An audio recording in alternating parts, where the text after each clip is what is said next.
Good morning.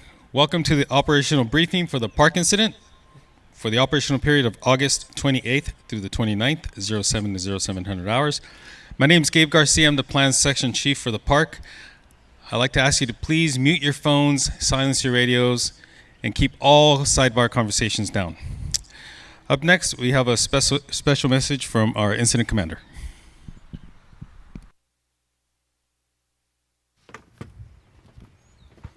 Good morning, Jeremy Gagne, one of the Unified Incident Commanders on the park incident. Today we'll be starting things off a little bit different. I wanted to first recognize two special groups in the audience. First, I would like to say bienvenidos a los bomberos de Costa Rica. And second, I'd like to recognize the men and women of our armed forces, specifically the Force Pack. Thank you for your services. Thank you for what you've done this far on the incident. Today is your last day on the incident. We wanted to do a special recognition for your group, for everything that you've done through the duration of this incident to help us be successful. With that, I'll pass it off to a special presentation from John Brooks.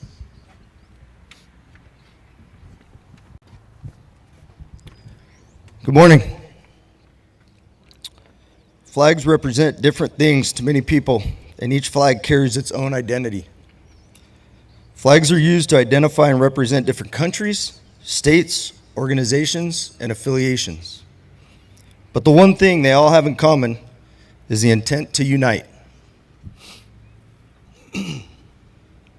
Each flag also has its own history that can be one of great length and filled with adventure or atrocity.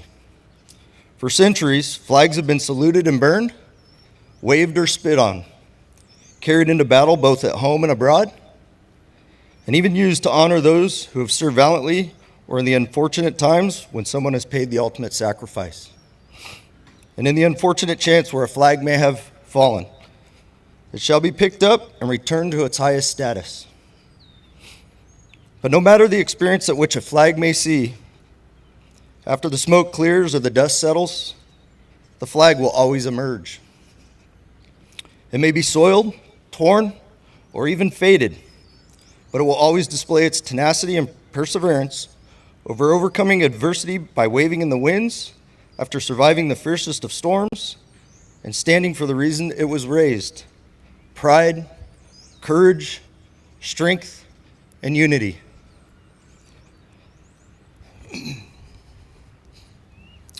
On CAL FIRE Incident Management Team 6, we recognize this power a flag represents. We raise the United States flag prior to our first operational briefing. Over the briefing board, it remains there day and night until the end of our tenure. We do this to symbolize not only our pride for the United States flag, but to symbolize the tenacity and unity of every person who bravely stands before us. This is our reminder that regardless of person or agency, public servant or private partner, military or public safety, that when faced with a challenge, or if our flag may have fallen, together we will demonstrate our pride, our strength, and our unity, not as individuals, but as one, and return it to where it belongs. This is our symbol to each of you standing before us this morning, that we are here to lead, to support every one of you, and will accomplish the mission together. In the words of a previous Team 6 incident commander, one team, one fight.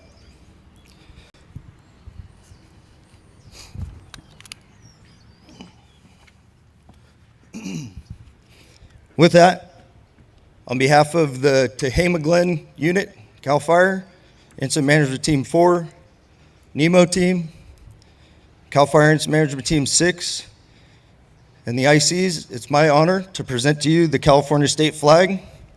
Has a challenge coin for each of the teams: the NEMO Team, Team 6, and Team 4. Thank you for your service, not only to the country, to the citizens of the state of California, and all of us on this incident. Thank you, sir. Appreciate it. Thank you, sir. Appreciate it. Thank you. You want me to say anything? And then I'll ask you. Hey, good morning. I'm Captain Damien. I'm the commanding officer for the 4 hand crews that you see out here. It's about 83 personnel.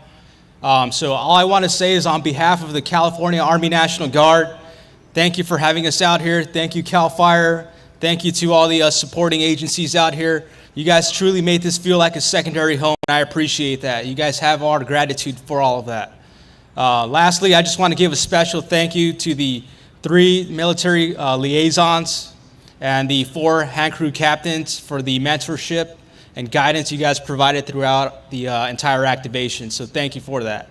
That's all I got to say. Stay safe out here and keep doing a good job. Cap, one last request. We'd like you guys to lead us in the Pledge of Allegiance this morning. If you all would please rise while they lead us in the Pledge of Allegiance. All uniformed personnel, please render the proper hand salute. All others, please place your hand over your heart. I pledge allegiance to the flag of the United States of America and to the republic for which it stands, one nation, under God, indivisible, with liberty and justice for all. Thank you. Thanks. Thank you, sir.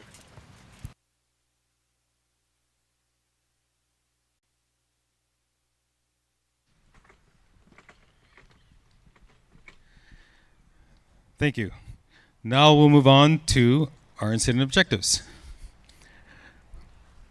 Our management objectives: to provide for emergency personnel and public safety at all times, protect property improvements and infrastructure, ensure costs are aligned with mission priorities, ensure coordinated, timely, and accurate release of public information, continue to enhance and maintain positive relationships with all local partners, cooperators, and stakeholders, protect economic, natural, cultural, and heritage resources, implement fire suppression repair activities in accordance with approved suppression repair plans. Control objectives: keep the fire within the current fire perimeter. Up next, current situation, operations. Good morning. Mo Kazal, Team 6 Operations. I'll start with the suppression side. A lot of good work has continued. We've continued to get in there, look for any heat signatures. Any heat that we have found has been well interior, has been mitigated appropriately. We still have some heat and some cat piles that we've been working out and mitigating any hazard trees or anything that might pose a threat to any of our control lines. On the suppression repair side, throughout the entire fire, most of the resources are working hard to restore everything back to the way it was prior to our suppression efforts. End of report for operations. Thank you. Up next, with weather and fire behavior analyst. Good morning, Steve Vollmer, Fire Behavior Analyst. So with the weather, today we're going to see that drying trend continue. That weather that we saw yesterday, we're going to increase that by a few degrees. Down here in the valley, we can expect to see temperatures about 97 degrees up on the mountain. You can expect to see temperatures in the high 80s. The relative humidity is also going to go down. So down here in the valley, we're looking at about 16%. Up on the mountain, we're looking at about 20, which is a huge difference from where we were at a couple days ago. All of the fuels have started drying out to the point where they will sustain an ignition, especially down along that Highway 36 corridor in that grassland. Up on the mountain, however, things are still a little moist, but you will be able to sustain an ignition on a new start. So just be real heads up out there. In the coming days, we're going to see the temperature climb to about 100 degrees down here at base camp and about 90 degrees up on top of the mountain. The humidity is going to continue to drop, and what that's going to translate to is all those nuisance smokes are going to continue to pop up. So just be heads up on those. Be heads up as you guys are doing the suppression repair. If you're digging into those old dozer piles, the berms, there's still a potential, as you heard Ops say, for some heat being buried in those. So just be heads up as you're starting to scatter those out, as you're starting to move those logs back across the line, and as you're mitigating those hazard trees. Now your safety message.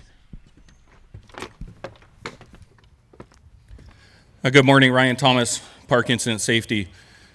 A couple of topics this morning. One's driving. I know we've been hammered with the driving since day one, but I still think it's valid today as it was on day one. I had the opportunity to go out to the line a couple shifts ago, still seeing those speeds up, people in oncoming lanes, people talking on their cell phones. We're in the fire suppression repair portion of our fire. That means we have a little bit more time that we can deal with. Okay, let's stop, take those tactical pauses, check your phones then, make some phone calls, and adjust your radios. With that being said, I'd like to go into some demob. For all the cooperators and everybody leaving the line, let's take care of those minor topics that we need to fix out there before going into demob. That'll make it smoother for you. With that being said, with the uptick in demob, there's going to be a lot more traffic in camp, both vehicle and pedestrian. So let's watch out for that as well. As always, Team 6 expectation is to have a good briefing every day. So let's brief our crews and get those on the 214s. Thank you. Have a safe day. Air operations. Good morning, Tom Swanson, Air Operations. We have 4 helicopters assigned to the incident. The one, Type 1, will be repositioning over to Chester Airport this morning. We have a Type 2 with crew out of Vina to support initial attack. We have a Type 3 for any recon requests. And we have Copter 606, the Vina ship, available for day hoist and medevac, and Army Guard Helicopter 820 out of Reading for 24-hour hoist availability. Now your medical plan. Good morning, Luke McAlpine Medical. Your medical resources today, we're going to have 3 teams of line medics, 1 REMS team, and 2 ambulances. If you have the need for medical here in base camp, we have CalMat and MERT set up for all medical treatment and supplies. CalMat is located just north of here on the grass behind Trailer Row. Have a great shift. Up next, communications. Good morning, Ryan Clausen, Communications. If you could, please turn your pages to 45 and 46 for today's comms plan. For your tactical assignments, Division Whiskey X-Ray, CDF TAC 20. Division Quebec Uniform, V-Fire 24. Hazard Tree Group, NIFC TAC 2. Fire Suppression and Repair, you will be on NIFC TAC 3. Butte Patrol Group, CDF TAC 24. Division Charlie Echo Foxtrot, NIFC TAC 5. Butte Fire Suppression Repair, you'll be on NIFC TAC 6. And your air to ground will be CDF Air to Ground 8. Thank you. And now a message from training. Good morning, Anthony Masuko, training specialist for the park. Your training message is on page 67 of your IAP. The training shop will close at 1200 hours today. So if you still need to close out, get your valid training record, come see us. We're looking for a task book evaluation record, an ICS 225, and if you're getting qualified, the final evaluation page. Just a reminder to track down those trainers, get your paperwork, and come see us. Have a safe shift. Information. Good morning, Robert Carvalho, Team 6 Information. If you please turn to page 50 on your IAP, I have some information to give out. Acres is 429,603 acres. 89% containment. Total personnel, 2,062. We still have a lot of packages that came in the PIO trailer to your left, the white one out there in front of the entrance. Please come by and pick them up. Thank you. And now work assignments and roll call, resource team leader and operations. Good morning, Mark Thomas, Park Resources. Good morning, everyone. Chris Matthews, Park Operations. Tehama Zone, Branch 1518, Cazal, trainee. Here. Tehama, Quebec, Prater. Here. Tehama X-Ray, Dietz. Here. Resendez, trainee. Here. Butte, Charlie, Lopez. Here. Well, gentlemen, we're getting to the dog days of this incident. So Mo, Garrett, Howard, Sammy, Mr. Lopez, let's get out there like Chief Swab said this morning and turn over those rocks one more time. Let's knock down any remaining hazard trees, and let's deal with any more remaining calls for service. Let's keep the folks engaged. Let's keep them safe. Tehama Branch, Fire Suppression Repair, Todicini. Johnson, trainee. All right, for our fire suppression repair folks, we got a lot of new folks on the incident today. So let's ensure our division group supervisors are providing the appropriate briefings. They're giving locations for drop points. They're identifying any safety issues. And we're getting that all documented in our 214. Shout out to our suppression repair folks. What a fantastic job you're all doing, and we're super grateful for it. Thank you, and everyone have a great shift. Closing comments, Incident Commander. Hey, good morning, everyone. John Tytron, Park Fire Unified Incident Commander. As our suppression mission comes to a close, so will our Unified Command. We are just a few days away from a transition out of Unified Command. With that, we have Southwest Team 2 coming in this morning for an in-briefing, and we'll be preparing them to take over the Lassen National Forest portion of this fire. As we move through transition, it's incumbent on all of us to help with that. Transitions can be a watch out.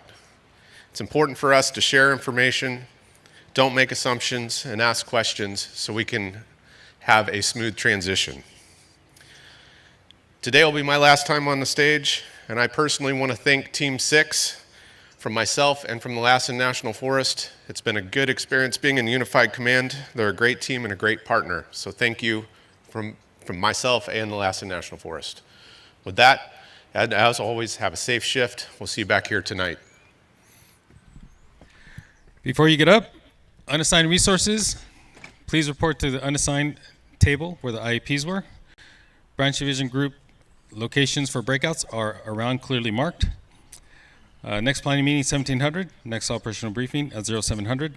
Don't forget to unmute your phones and turn up your radios. That concludes our briefing. Thank you.